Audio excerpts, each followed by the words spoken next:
नमस्कार दोस्तों, सीटेट परीक्षाओं में जो आपके सीटेट में आपके संस्कृत के क्वेश्चंस होते हैं उन क्वेश्चंस को हम लोग डिस्कस करने वाले हैं। जो मोस्ट इंपॉर्टेंट है उनको करके ज़रूर जाना अगर आप चाहते हो पेडागोजी में 15 नंबर आपके आ जाएं। लेकिन आपके पैसेज के लिए भी मैंने व्यवस्था करी है, वीडियो डाल दिया है। पैसेज की वीडियो अगर नहीं देखी है तो जा करके देखिए, वहाँ से आपको बहुत हेल्प मिलेगी। तो चलिए बिना किसी देरी के अब वीडियो को स्टार्ट करते हैं। ये कुछ टर्म्स है, इसको आप लोग देख लीजिएगा, यहाँ से परीक्षा में बनते हैं चीज़ें। अब इसको ऐसा नहीं है कि इसको याद करते रहना है आपको, आप इसको याद करने बैठेंगे तो अपना टाइम वेस्ट करेंगे, उसके अलावा कुछ नहीं है। इनको आप लोग स्क्रीनशॉट ले करके किताब से जब पढ़ें, प्रैक्टिस करें, तो इस चीज़ को आप एक बार देखते रहें कि यदा कदा इसका मतलब तदा इसका मतलब क्या होता है। थोड़ा बहुत रिलेट करके पढ़ेंगे तो चीज़ें आसान होंगी। इन सब चीज़ों को याद करना बेवकूफ़ी है, मूर्खता है। वीडियो अच्छा लगेगा तो लाइक कीजिएगा, चैनल को सब्सक्राइब कीजिएगा ताकि अपडेटेड कंटेंट मिल सके जो परीक्षाओं में पास कराने के लिए आपको हेल्प करें। चलिए, पहला प्रश्न है कि कस्य विचारे मानवा भाषा अधिग्रहण यंत्रेण सह जायन्ते यत तान भाषाधिगमे सहायकम भवति। मतलब भाषा अधिग्रहण से, देखिए सारी चीज़ों को आपको नहीं पढ़ना और ना ही वहाँ पर अर्थ बनाने की कोशिश करना। मैं आपको फिर बोल रहा हूँ, इंग्लिश सीखते समय बच्चे गलती क्या करते हैं, इंग्लिश पढ़ करके उसका हिंदी अनुवाद करने की कोशिश करते हैं। इतना दिमाग मत लगाइए, आप बस एक टर्म को पकड़िए। भाषा अधिग्रहण की बात की जा रही है, मतलब भाषा अधिग्रहण के बारे में बात कौन करता है, ठीक है। कि भाषा जो ऐसा चीज़ है जो कि मतलब भाषा को सीखने में सहायता प्रदान करता है, एक यंत्र होता है अपने दिमाग में। तो वो भाषा अधिग्रहण यंत्र की बात की जा रही है। किसने बोला था? चॉम्स्की ने बोला था। बात खत्म हो गई, इसके आगे दिमाग लगाना ही नहीं है आपको। दिक्कत यहाँ होती है हम ज़्यादा दिमाग लगाने लगते हैं, वो नहीं करना है आपको, ठीक है। भाषा अधिग्रहण यंत्र एक होता है जिसको हम लोग बोलते हैं एलईडी, लैंग्वेज एक्विजिशन डिवाइस। ये फुल फॉर्म भी पूछा जाता है। इसका मतलब ये है कि आपके दिमाग में होता है, धीरे धीरे अपने आप ही दिमाग जो है पढ़ना लगता है, चीज़ों को सीखने लगता है, भाषा को सीखने लगता है। वाइगोत्स्की सामाजिक संस्कृति के बारे में बात करते हैं। ब्लूम टैक्सोनॉमी के बारे में आपने सुना ही, स्किनर क्रिया प्रसूत के बारे में बात करते हैं, ठीक है। अब यहाँ पर देखेंगे दूसरा प्रश्न है, निम्नलिखितेषु का शब्दावली वाइगोत्स्की इत्यस्य सामाजिक सांस्कृतिक सिद्धांतेन सह संबंधा नास्ति। मतलब कि यहाँ पर बात की जा रही है सामाजिक सांस्कृतिक सिद्धांत नास्ति के बारे में, कि मतलब कि वाइगोत्स्की का सामाजिक सिद्धांत जो है सामाजिक सांस्कृतिक सिद्धांत नहीं है। तो परस्पर सामाजिक संपर्क है ही, पर्व निर्माणम, ठीक है। समीपस्थ विकास का क्षेत्र जेडपीडी, जो मैंने आपको बताया है कि जैसे कुछ चीज़ें आपको पता है पहले से ही, कुछ चीज़ें आप किसी की हेल्प के सहारे सीखने की कोशिश करते हो, जैसे कि वो पाड़ बोला जाता है। जैसे आप सीटेट का आपका एडमिट कार्ड है, आप सीटेट के सर्टिफिकेट में कन्वर्ट करना चाहते हो, तो कुछ चीज़ें आप जानते हो, सेल्फ स्टडी से कर रहे हो, कुछ चीज़ें मैं आपको सिखाने की कोशिश कर रहा हूँ, तो मैं क्या देने की कोशिश कर रहा हूँ? पाड़। और ये जो ड्यूरेशन है एडमिट कार्ड से लेकर के सर्टिफिकेट कन्वर्ट होने तक का, उस एरिया को जेडपीडी कहा जाता है। जब आप सर्टिफिकेट ले लोगे तो ये जेडपीडी खत्म हो जाएगा, इस चीज़ को याद रखिएगा। तो भाषा अधिग्रहण की बात करेंगे तो भाषा अधिग्रहण तो चॉम्स्की ने बात करी थी ना, तो चॉम्स्की की बात करते हैं भाषा अधिग्रहण के बारे में। वाइगोत्स्की का नहीं है, मतलब चॉम्स्की का है भाषा अधिग्रहण, इससे पहले हमने देखा है। तो इस तरीके के पेडागोजी के कुछ क्वेश्चंस आते हैं, बच्चे इसमें परेशान हो जाते हैं कि सर क्या करें। अरे पढ़ के बस इतना ही जाओ, काम आसान होगा, कॉन्फिडेंस बूस्ट होगा। अगर कॉन्फिडेंस मिलेगा तो चैनल को सब्सक्राइब ज़रूर कीजिएगा, ठीक है। बाकी ईवीएस के आपके मैराथन हैं, सीडीपी के मैराथन है, हिंदी के भी मैराथन आएंगे, उसको देखिएगा जरूर। मैथ के भी कुछ इंपॉर्टेंट क्वेश्चंस मैं डिस्कस करूंगा आप लोगों के साथ, उसको देख के जाना, कॉन्फिडेंस बूस्ट होगा, याद रखिएगा दोस्त। देखिए, निम्नलिखितेषु कथनेषु तम कथनम चिनूत यत आकस्मिक साक्षात्तम।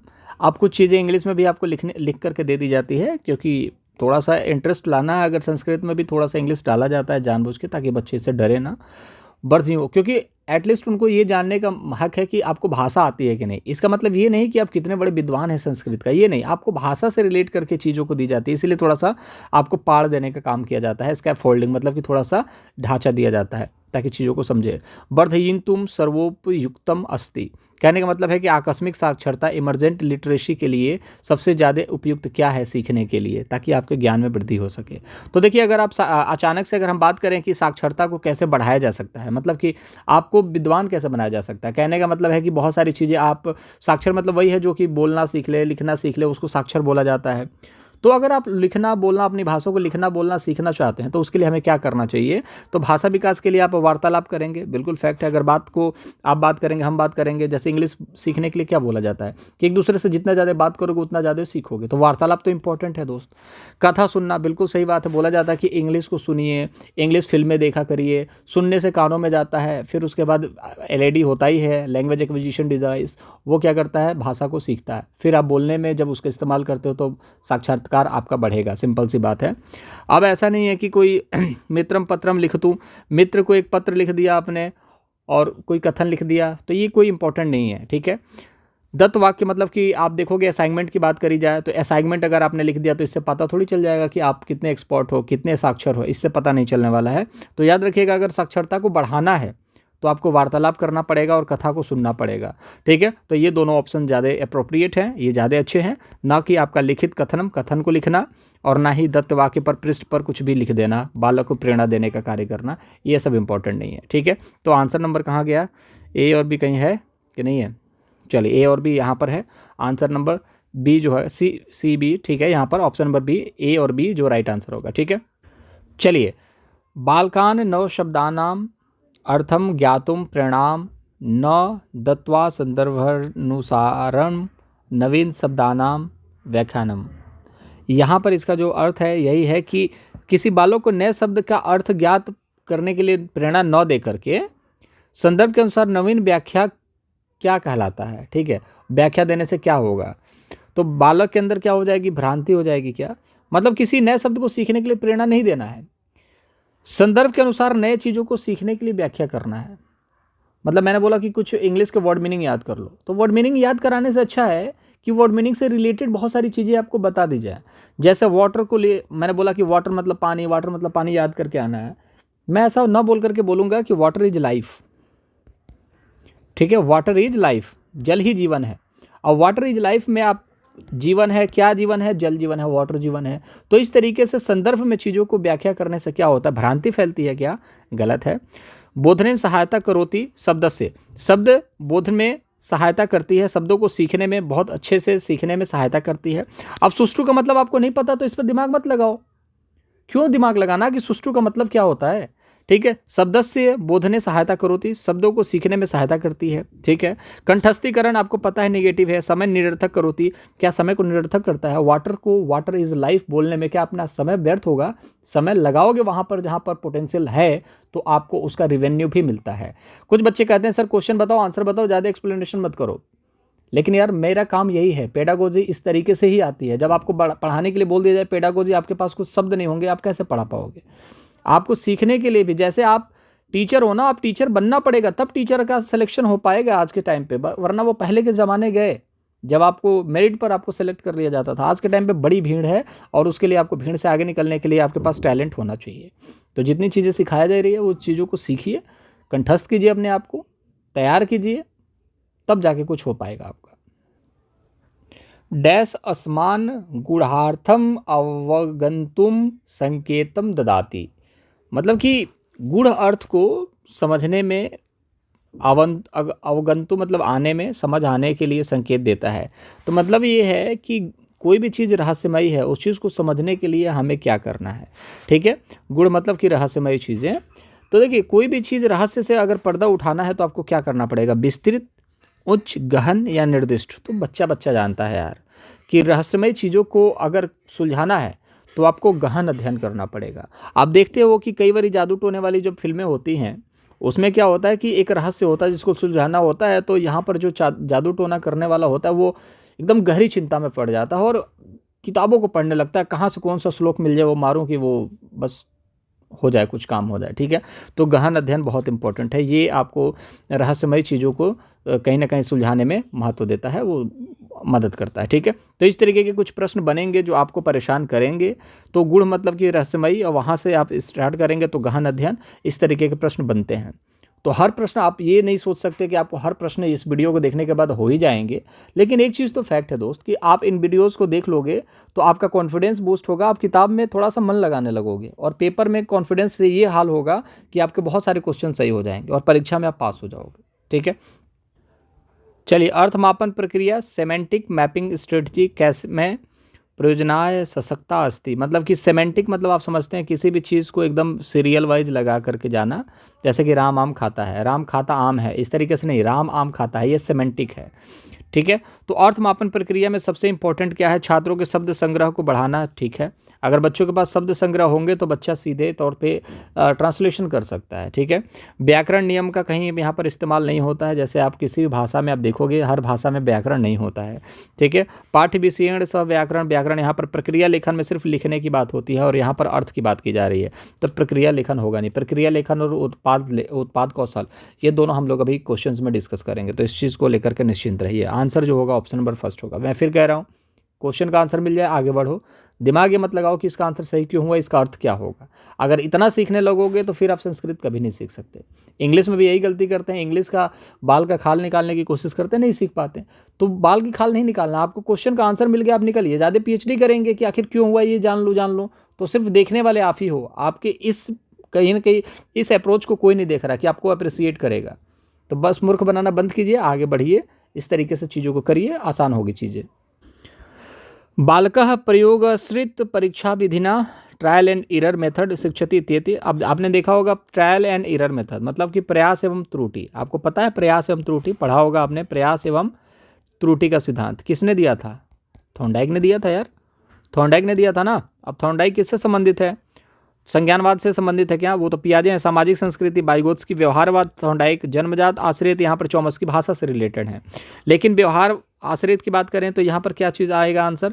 Trial and error. तो बात खत्म, ये पूरा पढ़ने की जरूरत ही नहीं है ना। ट्रायल एंड एरर यहाँ पर देखने को मिल रहा है, अस्थि मतलब है। अब यहाँ पर नास्ति होता तो यहाँ पर अपोजिट हो जाता, लेकिन ट्रायल एरर जो है एक ही बंदा होगा, वो है अस्थि। अस्थि मतलब है कौन? वो है व्यवहारवादी सिद्धांत। ठीक है, तो इस चीज़ को इस तरीके से टैकल करना है। थोड़ा सा आपको टाइम लगेगा, लेकिन चीज़ें आसान आपके लिए भी होंगी। कठोराभ्यास निम्नलिखित शुल्कस्य मुख्य पद्धति अस्ति। देखिए, आपने टैगवर्ड की वीडियो नहीं देखा है तो टैगवर्ड की वीडियो ज़रूर देखिएगा। अगर यहीं पर प्राथमिक कक्षा लिख देगा तो बहुत सारे क्वेश्चन को बदलाव देखने को मिल जाते हैं, लेकिन प्राथमिक कक्षा नहीं लिखा है, कठोराभ्यास लिखा है। तो अब कठोराभ्यास में आप देखेंगे मुख्य पद्धति अस्ति। ठीक है, तो कठोर अभ्यास में क्या मतलब, कहाँ पर मुख्य पद्धति के रूप में कठोर अभ्यास का रिक्वायरमेंट होती है? कहने का मतलब है कि कहाँ पर आपको कठोर अभ्यास करना पड़ता है। समग्र भाषा पक्ष में, भाषा सीखने में कहीं भी कठोर अभ्यास की रिक्वायरमेंट होती नहीं। अभ्यास मतलब समझ ही रहे हैं कि अभ्यास करना पड़ता है किसी चीज़ के लिए। जैसे आप संगीत सीखेंगे आपको अभ्यास करना पड़ेगा, डांस सीखेंगे आपको अभ्यास सीखना पड़ेगा। ठीक है ना। तो अब आप यहाँ पर भाषा के लिए हम बात करेंगे तो संप्रेषणात्मक पक्ष, यहाँ पर कम्युनिकेशन की बात की जा रही है कि जब किसी से बात करते हैं तो क्या उसके लिए अभ्यास करना पड़ेगा कि मुझे कैसे? वो तो बस एक बार ही होता है, जब पहली बार कोई जाता है किसी से मिलने के लिए तो अभ्यास करके जाता है 2-4 लाइनों को सीख करके। लेकिन फिर भी अगर हम यहाँ पर बात करें किसी से भी कम्युनिकेशन करने की, अगर हम बात करेंगे तो वहाँ पर किसी भी तरीके की अभ्यास की रिक्वायरमेंट है नहीं। व्याकरण विधि को लेकर के, सीखने को लेकर के अभ्यास चाहिए। आपको बोला जाता है ना कि टेंस की प्रैक्टिस कीजिए बार बार। कहाँ पर इज आएगा, आम आर आएगा, कहाँ पर इंट्रोगेटिव आएगा, ठीक है ना, एडजेक्टिव कहाँ पर आएगा, एडवर्ब कहाँ पर आएगा। ये व्याकरण के अनुवाद के कहीं ना कहीं आप देखोगे अभ्यास कठोर अभ्यास है, इसको करना बहुत ज़रूरी है। तो मुख्य पद्धति क्या होती है कठोर अभ्यास के लिए? व्याकरण विधि को सीखना। क्रीड़ा विधि में तो बस कोई अभ्यास की ज़रूरत ही नहीं है भैया, आप खेलिए। अब आप यहाँ पर ये ना देखें कि सचिन कितना अभ्यास करते हैं खेलने के लिए, लेकिन खेलने जाने के लिए बिना अभ्यास के भी बैट भांज सकते हो। लेकिन आप देखोगे यहाँ पर क्या है, व्याकरण विधि में बिना कुछ सीखे आपसे पत्ता तक नहीं हिलेगा, एक अक्षर तक नहीं हिलने वाला आपसे, इस चीज़ को याद रखिएगा। तो व्याकरण अनुवाद विधि इंपॉर्टेंट है। चलिए यहाँ पर अब देखेंगे लेखन प्रक्रिया की अवस्थाओं के बारे में यहाँ पर बात करी जा रही है। लेखन प्रक्रियायाः अवस्थानाम समुचितम क्रम चिनुत। ठीक है, तो लेखन प्रक्रिया की अवस्था का समुचित क्रम क्या है, इस चीज़ के बारे में बात करना है। तो देखिए यहाँ पर इन सभी क्वेश्चंस को हल करने का ना ऑप्शन होता है दोस्त, सबसे इंपॉर्टेंट C A और E। ठीक है, अब यहाँ पर देखेंगे C में क्या है, विचार उत्पन्न। ठीक है, विचार ब्रेन स्टॉर्मिंग, विचार उत्तेजन मतलब विचार के अंदर उत्तेजना आ गई। ठीक है, A में क्या है, प्रारूप लेखन। ठीक है, E में क्या है, E में आपका रूपरेखा निर्माण। ठीक है, तो E तो हो नहीं सकता दोस्त। क्यों नहीं हो सकता? आपको भी पता है कि रूपरेखा जब निर्माण होगा उससे पहले विचार आएगा, तब जाकर के रूपरेखा का निर्माण होगा। एक ही बात करेंगे तो यहाँ पर प्रारूप लेखन तभी नहीं होगा, पहले विचार आएंगे तब तो जाकर के प्रारूप लिखोगे। तो ये 2 क्वेश्चन तो आपके ऐसे ही गलत हो गए ऑप्शन। अब बचता है आपका C, पहला नंबर A है और B है। तो A में देखेंगे कि CEA। ठीक है, तो अब यहाँ पर देखेंगे A क्या होगा, लेकिन हम इस पर जाने से पहले हम 6वें नंबर पर देखते हैं क्या है। 6वें नंबर पे F है, 6वें नंबर पे F है, तो यहाँ पर भी बात फंस गई। ठीक है, अब देखिए यहाँ पर भी F है और यहाँ पर भी F है, मतलब समापन होना चाहिए। पहले विचार आएंगे फिर समापन, तो C और F दोनों में है, C और F दोनों में है। अब बचता है E पहले आएगा कि A पहले आएगा। अब देखिए किसी भी चीज़ की, देखिए पहले हम लोग इसका सीरियल लगाने की कोशिश करते हैं। पहला होगा विचार, विचार के बाद क्या होगा, विचार आएगा तो आप विचार का निर्माण करना स्टार्ट करोगे, रूपरेखा तैयार करोगे, रूपरेखा तैयार करने के बाद आप क्या करोगे, प्रारूप तैयार करोगे, यही करोगे ना। पहले रूपरेखा तैयार करोगे ना अपने दिमाग में, फिर उसके बाद कलम का कॉपी लेकर के ड्राफ्ट तैयार करोगे, ठीक है। उसके बाद आप क्या करोगे, उसके बाद आप उसका रिवीजन करोगे बनाने के बाद कि देखिए पापा कैसा बनाया है मैंने, ठीक है। तो इस तरीके से पहले कर लेते हैं। पहले नंबर पर ये आएगा, विचार उत्पन्न होगा। दूसरे नंबर पे उसके रूपरेखा अपने दिमाग में बनाओगे। तीसरे नंबर पे कॉपी कलम पे बनाओगे। चौथे नंबर पे पापा को देखोगे, रिवाइज करोगे, बार बार गलती तो नहीं हो गई है। पाँचवें नंबर पे कुछ गलतियां होंगी, जब रिवाइज करोगे तभी तो गलतियां निकलेंगी। वही तो बोला जाता है कि त्रुटि को महत्वपूर्ण माना जाना चाहिए, क्योंकि बच्चा जब गलती करेगा तभी तो सुधारेगा। तो चौथे नंबर पर रिवाइज करा, गलतियाँ निकली, फिर उसको सुधारा, सुधारने के बाद फिर से फाइनलाइज करेगा, तो छठवें नंबर पर आएगा। तो पाँचवें नंबर पर कौन है, छठवें नंबर पे कौन है, तो पहले नंबर पे देख लीजिए सी है। दूसरे नंबर पे कहाँ आ गया, रूपरेखा निर्माण है, ई है। तीसरे नंबर पे क्या हो गया, ए हो गया। चौथे नंबर पे क्या है आपका, डी हो गया। पाँचवें नंबर पे क्या है, बी है। छठवें नंबर पे क्या है, एफ है। तो इस तरीके से करना है। इस तरीके के एक सवाल आपको देखने को मिलेंगे, आसान होते हैं, थोड़ा सा दिमाग लगाना है। इस तरीके से भी देख सकते हो, समापन से पहले एक बार त्रुटि करना पड़ता है, मतलब त्रुटि को संशोधन करना पड़ता है, ठीक है। किसी भी चीज़ को फाइनलाइज करने के पहले एक बार दोबारा देखा जाता है कहीं गलती तो नहीं होगी, उसके बाद फाइनलाइज करा जाता है। तो एफ के पहले आपका डी आएगा फाइनलाइज करने के लिए, तो यहाँ पर याद रखिएगा, सॉरी यहाँ पर ये तो गलत हो गया, एफ के पहले आप क्या आएगा, बी आएगा, ठीक है, फाइनलाइज करने के लिए। तो ये वाला आंसर जो आपका राइट आंसर हो जाएगा। एक प्रश्न है कि पठने लेखने च बालके कृता त्रुटियाँ कथितुम शक्यन्ते, ठीक है। तो पठन लिखन में बालक को त्रुटि के लिए क्या कहा जा सकता है। तो यार जब बच्चा पढ़ेगा लिखेगा तो उससे गलतियाँ होंगी, तो ये क्या भाषा शिक्षण का सोपान है, भाषा शिक्षा में बाधा देगा, गलतियाँ होंगी तो यार बाधा कैसे देगा। भाषा प्रवाह प्राप्त मार्ग बाधा, मतलब कि बच्चा जब पढ़ना लिखना सीख रहा है तो गलतियां तो होंगी, तो ये बाधा का काम नहीं करती है, ठीक है। भाषा शिक्षण में व्यक्ति असमर्थता, भाषा शिक्षण को व्यक्त करने में असमर्थ है, ये भी गलत बात है। ये भाषा शिक्षण का एक सोपान है, क्योंकि जब बच्चा गलतियां करेगा तभी तो सीखेगा। हर कोई बच्चा जो है क बनाना ऐसे ही नहीं सीख गया पहली बार में, और ना ही ए बनाना सीख गया। अगर पहली बार में बच्चा क बनाना सीख करके आपकी तरफ मुस्कुरा के देखे, आप डर जाओगे, कहोगे अरे बाप रे राक्षस पैदा हो गया घर में, ठीक है, या भगवान का रूप आ गया घर में कि के बनाना सीख गया, मतलब ए बनाना सीख गया। तो बच्चे गलती करते हैं, क्योंकि आपको भी पता है आप ना तो राक्षस हो और ना ही भगवान हो, तो अब हो क्या चीज़, एक इंसान, और इंसान गलतियां करता है, हम भी गलती करते हैं। हो सकता है कई बार पढ़ाते समय क्वेश्चन के आंसर हमने बताए कुछ हो और टिक किसी पर कर दिया हो, तो ऐसी गलतियां होंगी, इंसान से गलतियां होती हैं, इस चीज़ को याद रखिएगा। इसका आंसर जो होगा ऑप्शन नंबर फर्स्ट होगा। चलिए यहाँ पर देखेंगे, आधार निर्माण व्यवस्थाएं, नवीन शिक्षा नीति 2020, नई शिक्षा नीति को इत्यास्या ध्यानम केंद्रितम अस्ति। तो यहाँ पर क्या कह रहा है, आधार निर्माण को लेकर के नई शिक्षा नीति क्या कहती है, साक्षरता पर बल देना है, साक्षरता संख्या पर बल देना है, प्राकृतिक विज्ञान पर बल देने की बात नहीं करता है, साक्षरता पर बात तो करता ही है, सामाजिक शास्त्र अध्यापन की बात करता है, ये भी गलत बात है। देखिए नई शिक्षा नीति बल तो बहुत सारी चीज़ों पर देती है, लेकिन जहाँ पर साक्षरता की बात आ जाए और संख्या ज्ञान की बात आ जाए, ये दोनों इंपॉर्टेंट है। निपुण से भी आपको पता है प्रश्न बनते हैं, निपुण के बारे में भी आपको पता होना चाहिए। निपुण भी 2026-27 तक का लक्ष्य रखा गया है, जिसमें बच्चों को क्या करना है, लिटरेट करने का टारगेट रखा गया है, ठीक है।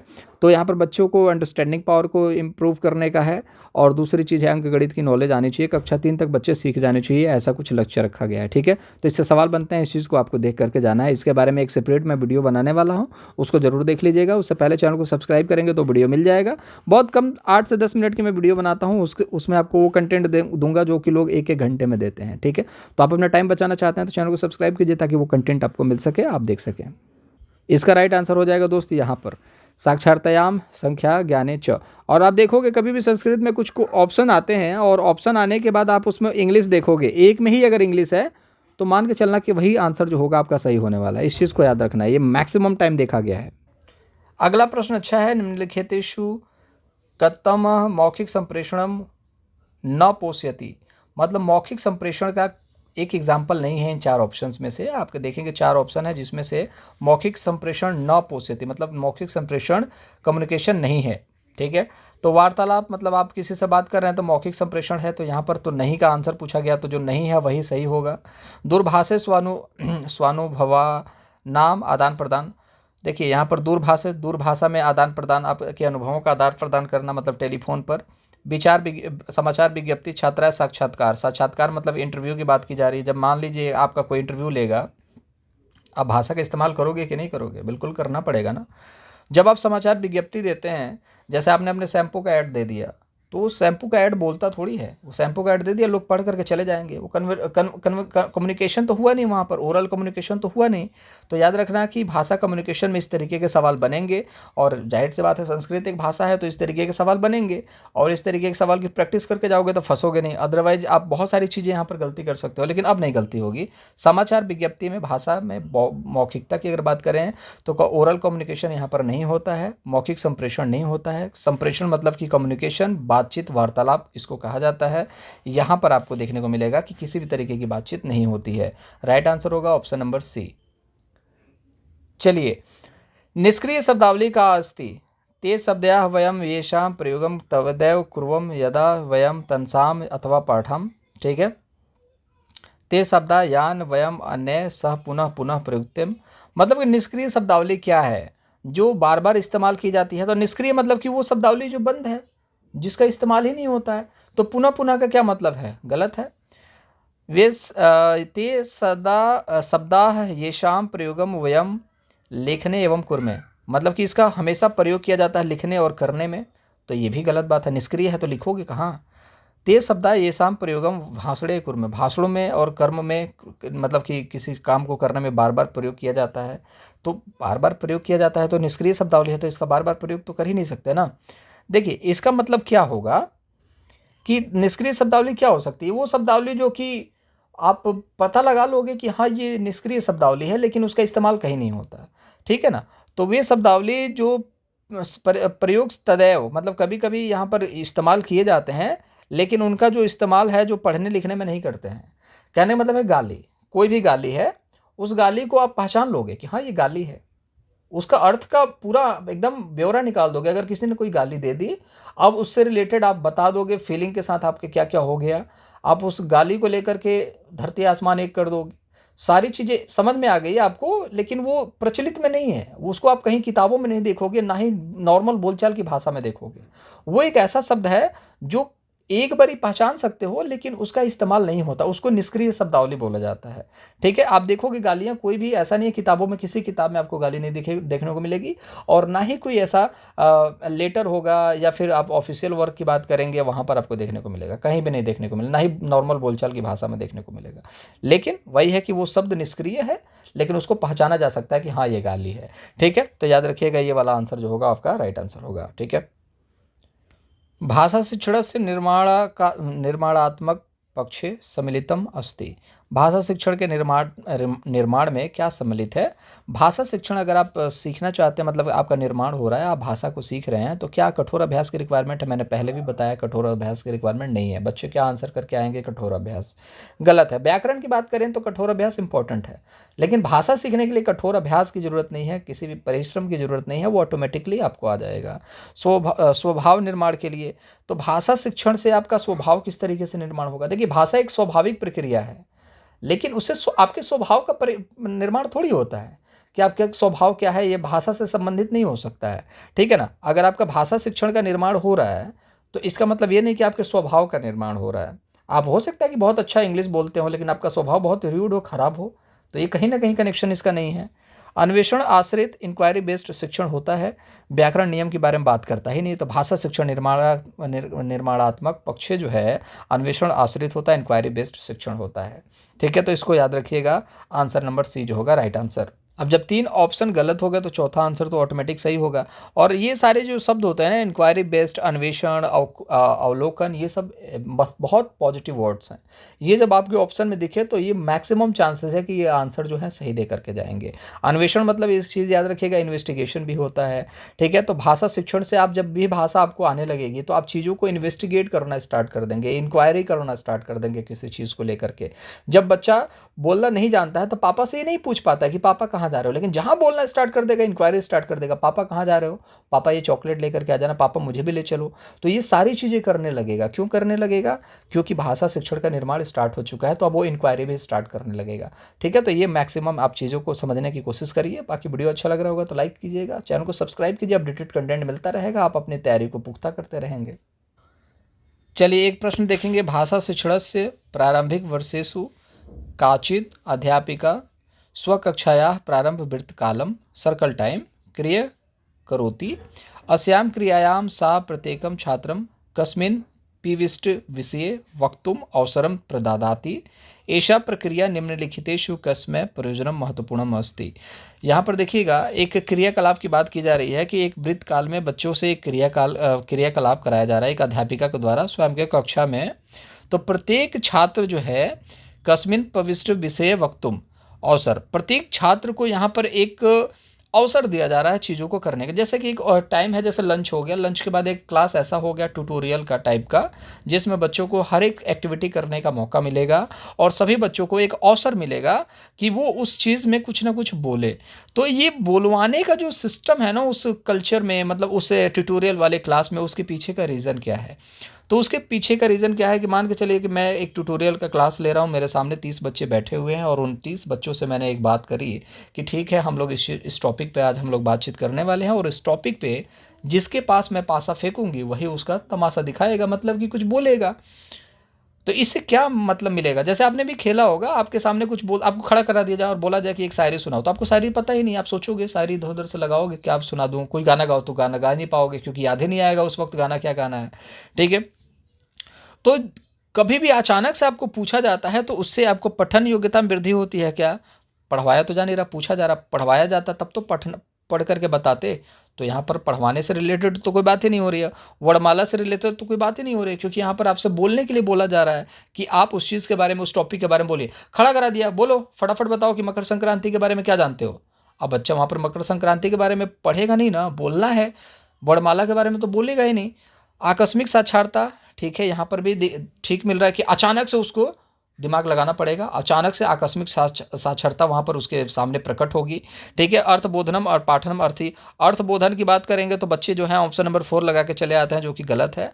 अर्थबोधनार्थ पाठस्य से पठ। तो आकस्मिक साक्षरता का मतलब आपको ये समझना है, साक्षरता मतलब कि आपके अंदर ज्ञान, आकस्मिक मतलब अचानक से किसी भी चीज़ के बारे में अचानक से आपसे पूछा जाएगा तो अचानक से आप अपना दिमाग की नसों को बल दोगे और चीज़ें सीखने को मिलेंगी। तो ये इंपॉर्टेंट एक टास्क होता है, इसी से आपकी क्रिएटिविटी पर असर पड़ता है, इसी से आप क्रिएटिव बनते हैं। ठीक है, इस चीज़ को याद रखिएगा।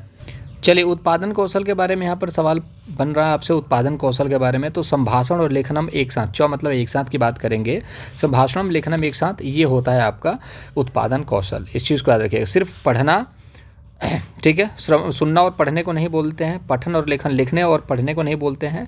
ठीक है, लिखने और बोलने को बोला जाता है। ठीक है, याद रखिएगा। देखिए, पठन लेखन मतलब, पठन मतलब पढ़ना, तो पढ़ना नहीं हो तो उत्पादन कौशल मतलब क्या होता है कि आपका बोलना, तो भाषण होना चाहिए, भाषण यहाँ पर है, ठीक है, ये सही है। यहाँ पर पठन है, गलत हो गया, पठन है, गलत हो गया।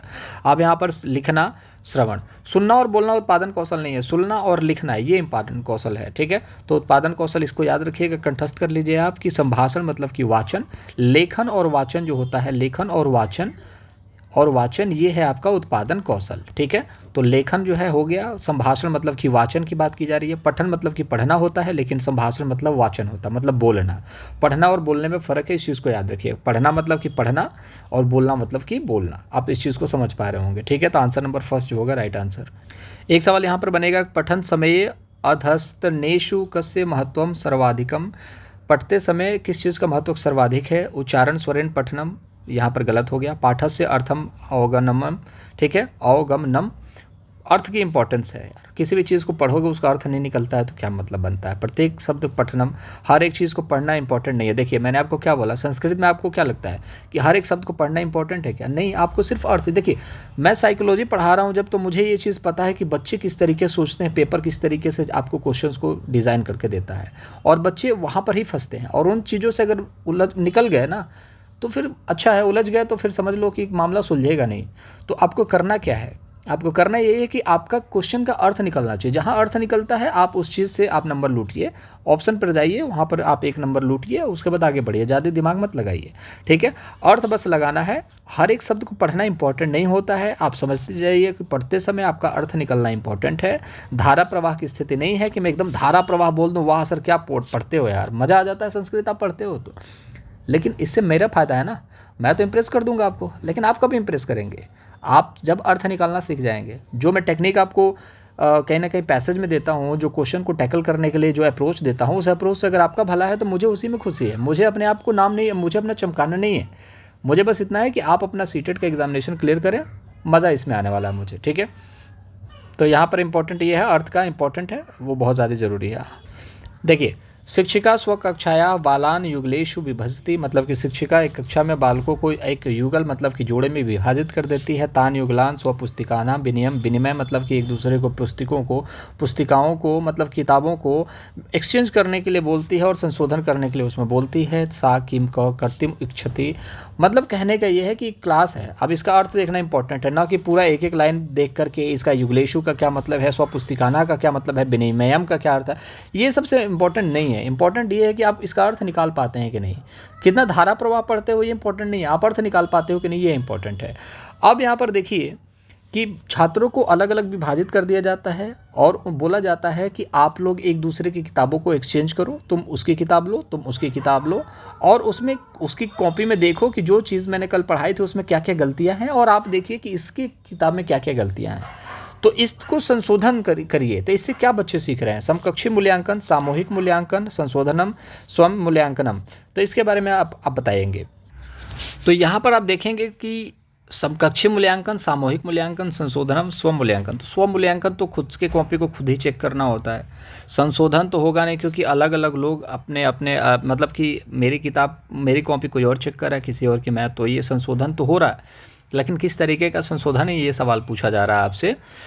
सामूहिक होगा या समकक्षीय होगा, ये इंपॉर्टेंट है। तो याद रखिएगा, ये जो मूल्यांकन होगा ये दोनों सही हो सकता है, लेकिन मोस्ट प्रॉब्ली मोस्ट इफेक्टिव आप देखेंगे, इफेक्टिव जो आंसर होगा वो होगा समकक्षी मूल्यांकन। रीज़न क्या है, क्योंकि समान कक्षा के बच्चे जो हैं वो मूल्यांकन कर रहे हैं एक दूसरे का, तो समकक्षी मूल्यांकन होगा। लेकिन सभी का एक साथ अगर मूल्यांकन अगर टीचर करे तो उसको सामूहिक मूल्यांकन कहेंगे। कहने का मतलब है दोनों लोगों का पक्ष जो है, जैसे कि एक कहीं ना कहीं आप देखेंगे तो क्लास के 30 बच्चे हैं, 15 को इधर कर दिया, 15 को इधर कर दिया, और हम एक टीचर होने के नाते क्या करेंगे, उसका मूल्यांकन करेंगे, तो उसको बोलेंगे सामूहिक। लेकिन समान कक्षा के बच्चे जब करेंगे तो उसको समकक्षी मूल्यांकन कहा जाएगा। तो आंसर नंबर फर्स्ट जो होगा एप्रोप्रिएट है, राइट आंसर है, ठीक है।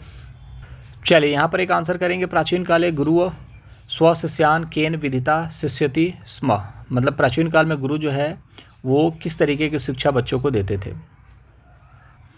तो यार पता ही है आपको, आगमन विधि में पहले उदाहरण दे करके फिर नियम बनाए जाते हैं, निगमन विधि में पहले नियम देकर उदाहरण।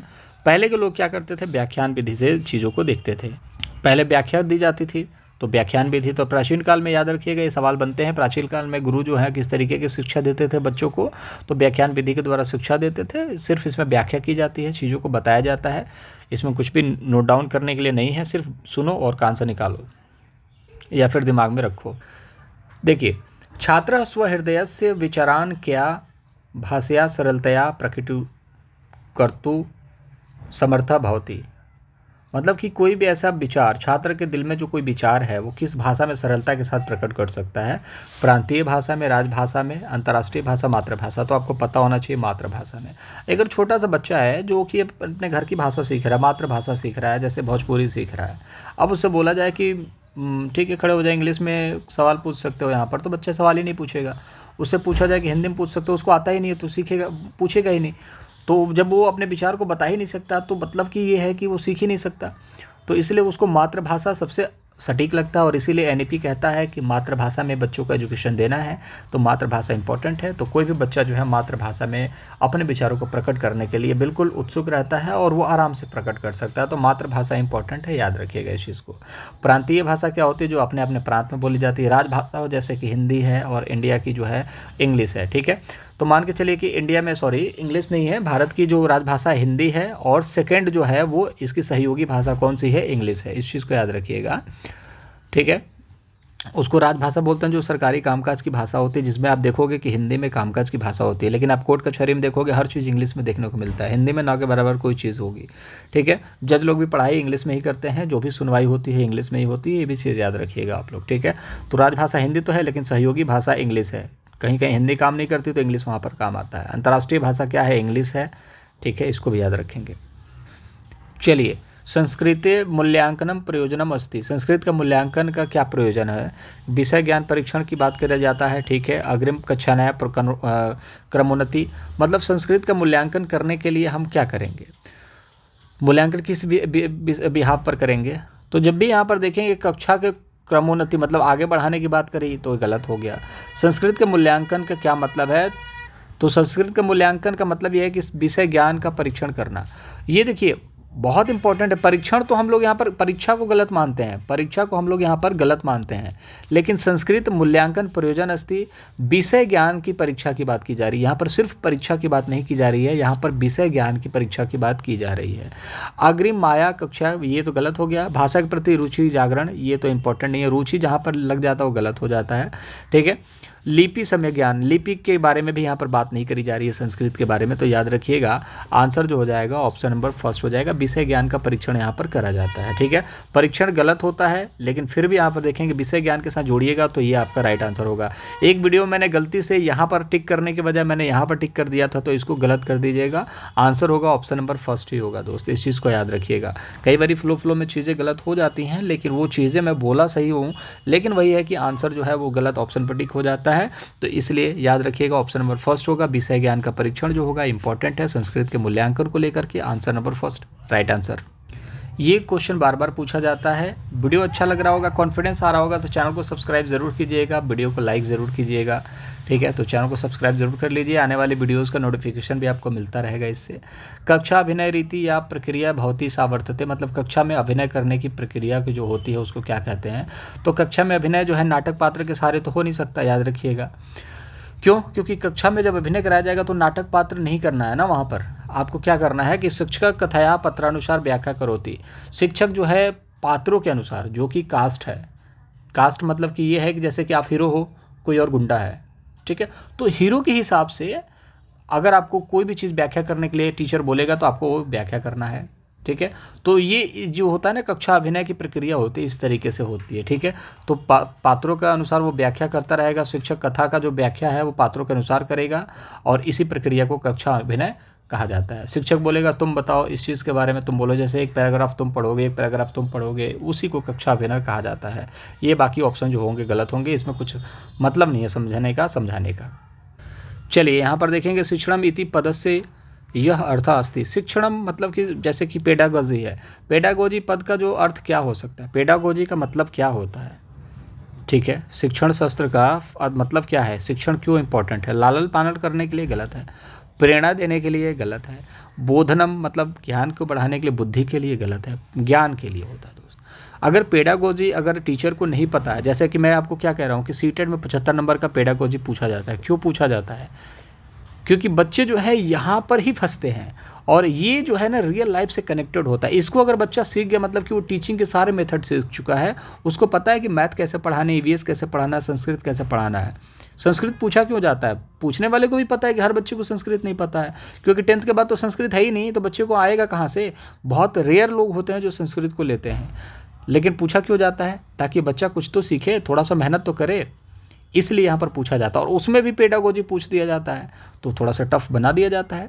अब यहाँ पर देखिए ज्ञान का संक्रमण, याद रखिएगा शिक्षण का मतलब क्या होता है, ज्ञान का संक्रमण। संक्रमण मतलब कि आप देखोगे फैलना, ज्ञान का फैलाव। अब संक्रमण निगेटिव शब्द नहीं है, अब कोरोना का संक्रमण निगेटिव है क्योंकि वायरस एक दूसरे से जा रहा है, लेकिन वायरस ज्ञान भी तो एक दूसरे से जा रहा है, तो ज्ञान का संक्रमण पॉजिटिव चीज़ होता है, इस चीज़ को याद रखेंगे, ये बार बार परीक्षा में पूछा जाता है। तो कुल मिला जुला करके बहुत सारे हम लोगों ने क्वेश्चन डिस्कस कर लिए हैं, बाकी इसका पार्ट 2 भी आप लोगों को देखने को मिल जाएगा चैनल पर, तो चैनल को सब्सक्राइब जरूर कीजिएगा ताकि पार्ट 2 आपको देखने को मिल जाए। चलिए एक क्वेश्चन और देख लेते हैं। चलिए, संस्कृत भाषाया शिक्षणम कथम भवेत्, संस्कृत भाषा जो शिक्षण है उसको क्या कहा जाता है, मतलब किस तरीके से काम करता है, संस्कृत भाषा का जो शिक्षण है वो क्या है। संश्लेषण, संश्लेषण मतलब कि मैंने आपको पहले ही बताया था, संश्लेषण मतलब सटा हुआ, मतलब कि बिखरी हुई चीज़ों को जोड़ करके जो विधि बनाई गई है उसको बोलते हैं संश्लेषण। विश्लेषण मतलब कि बीच से काट दिया, मतलब कि हटा हुआ, ठीक है। तो जो भी चीज़ें अलग अलग कर दी जाती है तो विश्लेषण होता है। संश्लेषण मतलब सटा के कर दी जाती है, मतलब जोड़ करके। विश्लेषण मतलब कि बीच से काट दी जाती है, मतलब कि बिखरा करके, मतलब कि अलग अलग करके, ठीक है। तो ये विधि तो हो नहीं सकती। संस्कृत भाषा सरल से कठिन की तरफ जाती है, ठीक है। कठिन से सरल कोई भाषा नहीं होती, सूक्ष्म से स्थूल कोई भी भाषा नहीं होती, ये भी याद रखिएगा। तो जो भी भाषा है वो सरल से कठिन की तरफ जाती है, वो भाषा जो होगी आपकी संस्कृत भाषा शिक्षण का अर्थ है, इस चीज़ को याद रखेंगे। तो अब ये जा करके कुल क्वेश्चंस की संख्या जो है, बहुत अच्छी खासी क्वेश्चंस को हम लोगों ने यहाँ पर प्रैक्टिस कर ली है। इतने क्वेश्चन एनफ है आप लोगों के लिए। जो इंपॉर्टेंट बच्चों ने बताया कि इस तरीके के क्वेश्चंस पूछे गए हैं, उन क्वेश्चंस को मैंने डिज़ाइन करके प्रीवियस ईयर क्वेश्चन से उठाए हैं, जो क्वेश्चंस प्रीवियस ईयर परीक्षाओं में पूछे गए हैं। तो बच्चों ने बोला ऐसे ऐसे क्वेश्चन है, जैसे संस्कृत भाषा शिक्षण से रिलेटेड है, तो मैंने ये क्वेश्चन लेकर के आप लोगों के सामने आया हूँ। अब ये नहीं है कि बच्चों ने क्वेश्चन भी बता दिया, ऑप्शन भी बता दिया कि इस साल पूछा गया। इस साल इसी तरीके के प्रश्न पूछे गए हैं, उन क्वेश्चंस को जो बच्चों ने बताया है उसको मैंने आपके सामने रख दिया है। तो इन क्वेश्चंस को करके जरूर जाना, कॉन्फिडेंस आएगा। और साथ ही साथ आप इन क्वेश्चंस को जब देखोगे, आपके डिस्प्ले पर दिखेगा जब भी पेपर देते समय, बड़ा मज़ा आएगा। चैनल को सब्सक्राइब कर लेंगे ताकि आने वाले जो हिंदी हैं, ईवीएस हैं, कहीं ना कहीं आपके मैथ हैं, उसके आपके मैराथन आपको मिल सकें, ताकि आप अपनी तैयारी को पुख्ता कर सकें। और वीडियो को लाइक करके बिल्कुल लाइक कीजिएगा, और कुछ भी अच्छा लगा हो, बुरा लगा हो, कमेंट बॉक्स में ज़रूर बताइएगा। मुलाकात अगले वीडियो में करेंगे। अपना ख्याल रखिएगा। Bye bye.